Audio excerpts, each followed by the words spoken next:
Part 20.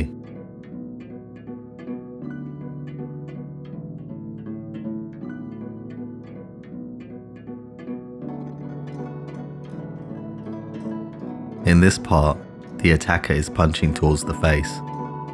You can see me raise one arm towards the arm punching and the other towards the back of his neck, waiting a slight moment for a second punch just in case. It works only because the left arm makes contact smoothly, guiding the arm towards my waist. I simply call this method guiding. Guiding like this stops a person from withdrawing as the body is expecting to make contact, which doesn't happen. It brings them closer so the head can be levered forward effortlessly. It will overextend their reach and allow them to be put in the right place. The knee is used to the rib cage, folding their body in place when they're pulled into position from the neck. At this point, the arm that I used to block and guide their arm is now used to palm the back of their head as I turn my body. Our friend here has won bodybuilding championships, has taught boxing, and has been trained by Spetsnaz soldiers. He can easily lift a person twice his weight over his head. He's a seriously strong and powerful person. Like in most of the things I'm showing you here, I'm careful not to hurt him as I knee or palm. He's also wearing body protection, but it won't help much if he's hit like this. This movement takes advantage of leverage and the body's structure to accomplish this. As he punches, I keep the arm in place so that his shoulders line up with it. My other arm shoots behind his neck. As I pull my arm towards me, it levers his body forwards. This allows me to knee into the rib cage.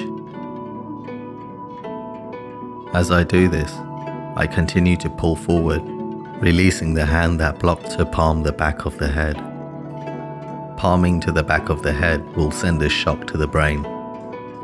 Movement of the brain results in unconsciousness in a movement like this. As you see in this movement, his body drops to the floor.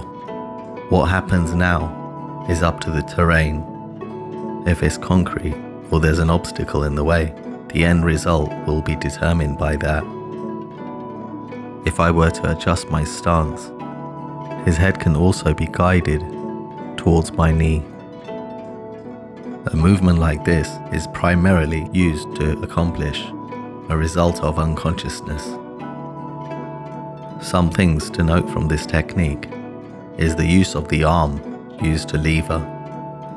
It must be in position to start pulling back before the attacker gets a chance to retract and punch again with their other arm. If the attacker gets a chance to retract their arm, then you must be ready to catch the next arm coming to punch. In this video, there are examples of how to use the technique in the correct way. Most notably is the use of leverage.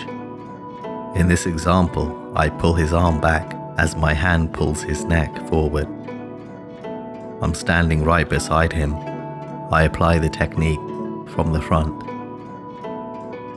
Any other way will not work, as you will not be in the correct position to move fluidly, lever correctly, or correctly palm the head.